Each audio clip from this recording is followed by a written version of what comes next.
Yeah. So, on the positive side naman, ito yung mga blessings, mga kapiksi. Ito guys, pagdating sa blessings, parang magiging mabilis yung dating o yung takbo ng blessings sa inyo. Actually, may mga opportunities, no? Malayo yung inyong mararating, mga kapiksi. Or mataas pa yung inyong mararating sa buhay. You will have a lot of opportunities right now, mga kapiksi, and itong mga opportunities na to guys, magdadala yan ng sandamakmak na blessings para sa inyo.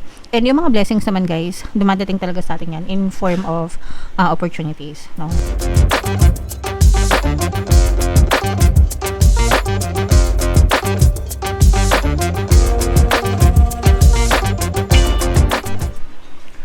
Hello guys, hello Virgo, welcome back to Pinay Pixie Tarot. Ang pamagat ng episode natin for tonight is monthly Taroscope para ngayong October para sa Virgo, Sun, Moon, Rising, Sign, and Venus. Sa dulo ng video guys, magkakaroon tayo ng yes or no pick a card reading. Ito yung deck na gagamitin natin, mga kapiksi.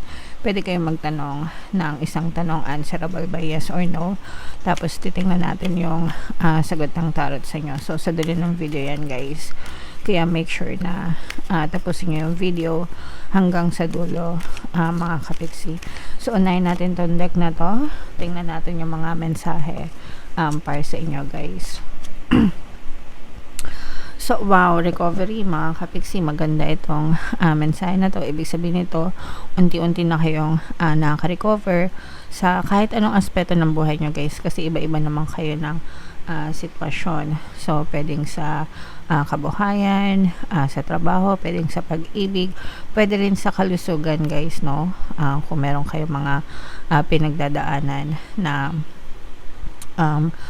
health problems. Pero guys, no, I always tell you na pagdating sa kalusugan, mga kapisi, always kayong magpa-check up sa mga doktor, sa mga manggagamot, guys. Yeah, para talagang ma-identify or ma-diagnose kayo ng tama and mabigyan kayo ng karampatang lunas. Sa mga nagko-comment, mga kapiksi, tungkol sa health ko, kasi may mga nagko-comment tayo, mga kapiksi, no? Huwag kayong mag-alala guys, kasi nagpa-lab tests na ako. So, okay naman ako, mga kapiksi. Ano lang ito guys, katandaan.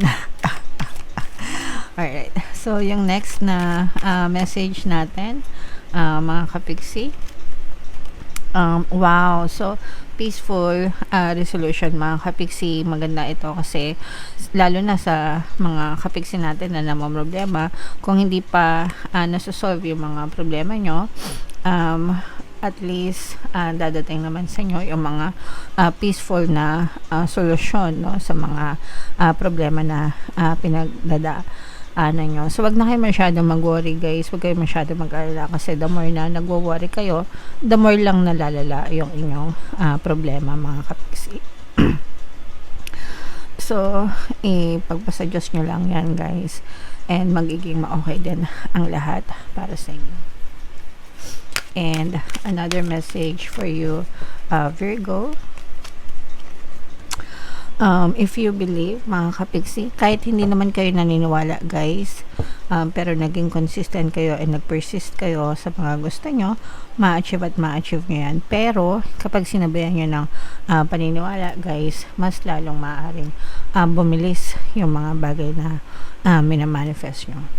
So, always remember guys na you can be, do, and have anything that you want in your physical reality. Ibig sabihin, kahit ano pwedeng nyo ma-achieve guys, no? Basta sumampalataya lang kayo sa nasa taas. Trust the divine, trust the universe, trust the process, mga kapiksi. So, ito guys, i-mind nyo na to sa comment section, itong recovery na to, tsaka itong peaceful resolution. I-claim nyo na guys sa comment section. So, shuffle natin to guys. Hanapin natin yung energy ng Virgo. Habang sinashuffle ko to, panoorin nyo muna yung video natin regarding sa ating paano mag-manifest ng abundance video course. Kapiksi, sawa ka na ba sa mga struggles at hirap sa buhay mo? Masipag ka ba at masikap sa buhay ngunit hindi ka pa rin umaasenso? Ilang beses ka na bang nag-attempt magnegosyo at mag-invest pero palagi ka pa rin nalulugi? Sa pagkakataon na ito ay maaaring may subconscious beliefs ka na nagiging balakid sa iyong pag-unlad at pagyaman. Introducing, paano mag-manifest ng abundance video course. Dito ay matututunan mong ma-overcome ang mga balakid mo para tuluyan ka ng umunlad, umasenso, sumagana, maging matagumpay, successful at maswerte sa iyong kabuhayan, pera, trabaho, negosyo sa lapi at kaperahan ng bonggang-bongga. Dali, mag-send na ng email sa pinoypixie@gmail.com at simulan na ang iyong pagyaman ngayon. Alright, so sa lahat ng gusto mag-avail ng course guys, naka-flash sa screen nyo. Una, meron tayong paano mag-manifest ng abundance video course. Meron din tayong paano mawala ang third party at magkaroon ng harmonious na relationship. And meron din tayong paano pabalikin si ex, revise breakup. Sa mga interesado guys, mag-send lang kayo ng email sa pinoypixie@gmail.com. So, Virgo guys, kayo ay na-represent ng King of Pents sa ating spread. Latag natin yung spread nyo mga kapiksi. And sa mga naghahanap guys ng mga pampaswerte na lucky charms or lucky bracelet, may mga items na makikita kayo guys sa description box nitong video. Check out nyo na guys. Ito yung aventurine. Ito naman yung citrine mga kapiksi. So, ito guys, this is both negative and positive mga kapiksi, no? So, sa negative guys, yung iba sa inyo, I'm sensing na this is already a past energy, pero yung iba sa inyo, nagdudusa pa rin until now, mga kapiksi, kasi for some of you, maaari kayong nabiktima ng panloloko. Or kung ito man ay future energy mga kapiksi, magsilbi itong babala na mag-ingat kayo sa mga pinagkakatiwalaan nyo guys, kasi baka maloko kayo. This is the deceptive energy mga kapiksi, no? Yan yung energy ng mga manloloko, sinungaling, abusado. Yeah, so maaari kayong maloko, or kung naloko na kayo mga kapiksi, maaring nasasaktan pa kayo until now. And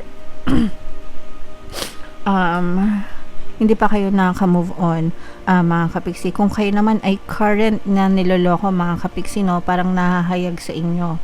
Nahahayag, ibig sabihin, let's say for example sa relationship or sa pera, kunwari hindi mo alam na niloloko ka pala ng kamag-anak mo tungkol sa pera, malalaman mo yan this time around mga kapiksi. Mahayag or marireveal sa inyo yung katotohanan. Ganun din sa pag-ibig guys, kung kayo ay niloloko pala ng inyong mga partner o specific person, malalaman nyo yan. So parang meron magkakaroon ng circumstance guys na madidiscover nyo yung mga panloloko nila sa inyo. And again, no, this is gonna be a very heartbreaking scenario para sa inyo. Syempre, wala namang panloloko na masaya, diba? Lahat ng panloloko masakit sa damdamin. So, maging ready kayo guys. I'm sensing na yung iba sa inyo, nararamdaman nyo naman yan mga kapiksi.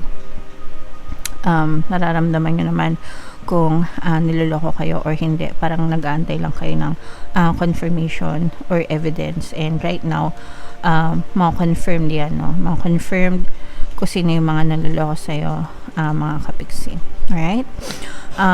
Yeah. So, on the positive side naman, ito yung mga blessings, mga kapiksi. Ito guys, pagdating sa blessings, parang magiging mabilis yung dating or yung takbo ng blessings sa inyo. Actually, may mga opportunities, no? Malayo yung inyong mararating mga kapiksi. Or mataas pa yung inyong mararating sa buhay. You will have a lot of opportunities right now mga kapiksi, and itong mga opportunities na to guys, magdadala yan ng sandamakmak na blessings para sa inyo. And yung mga blessings naman guys, dumadating talaga sa atin yan in form of opportunities, no? Kumbaga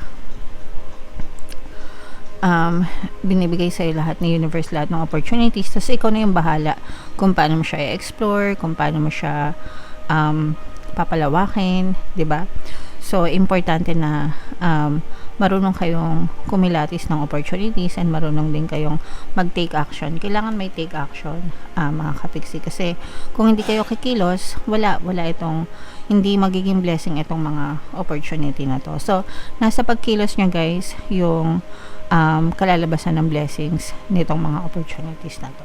Okay? So, kailangan kumilos mga kapiksi. Ito guys, i-mind nyo na tong mga blessings na to, pagpapala, kasaganaan, mga opportunities, yan. Yan yung mga positive na nakita natin para sa inyo, Virgo. So, what else guys? Tingnan pa natin. Latag muna natin. Mga kapiksi.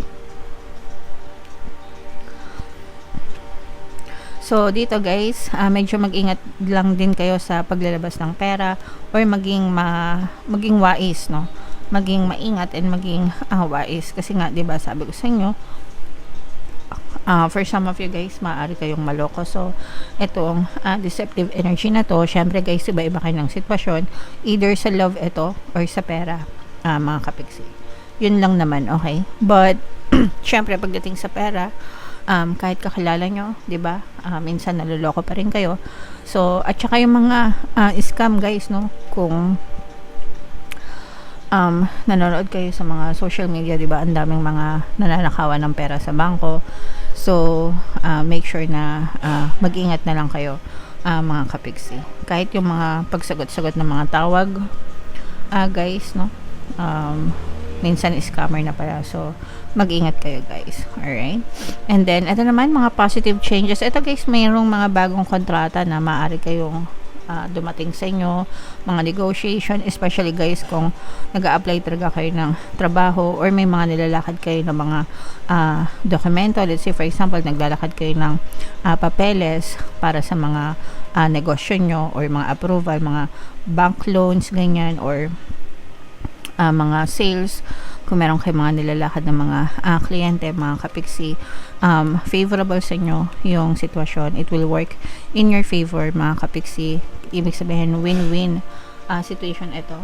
Win situation para sa inyo, and maaari itong magdala ng positive changes. So, maaaring ito rin yung isa sa mga opportunities, no, na sinasabi ko kanina, and maaaring ito yung maging daan para pumasok pa yung more blessings sa buhay nyo, mga kapiksi. So, i-mind nyo na yan, mga bagong kontrata, mga bagong offer, negotiation, yan. I-mind nyo na yan, mga positive change na yan, Virgo. So, comment down below guys if feeling nyo naka-resonate kayo. Ito yung ating yes or no pick a card reading, mga kapiksi. By the way guys, habang sinashuffle ko to, meron na tayong 2026 kapalaran sa ating channel. Kung hindi nyo pa napapanood, punta lang kayo sa homepage natin, mga kapiksi. So, huminga ng malalim guys. Tapos itanong nyo sa isip nyo yung isang tanong na gusto nyo answerable by yes or no. Tapos pumili kayo ng isang card. Ito yung card 1, ito yung card 2, ito yung card 3. Kung card 1 ang napili nyo, ang sagot sa tanong nyo ay yes. Kung card 2 naman, ang sagot sa tanong nyo ay yes. And kung card 3 naman, ang sagot sa tanong nyo ay yes, mga kapiksi. Alright? So, yeah. Comment down below, Virgo, if feeling nyo naka-resonate kayo. And for more tarot readings, guys, ito yung playlist nyo. Ito naman yung ating success stories ng paano mag-manifest ng abundance video course. Thank you for liking, sharing, and subscribing. See you next time. I love you all. Have a nice day. Bye-bye.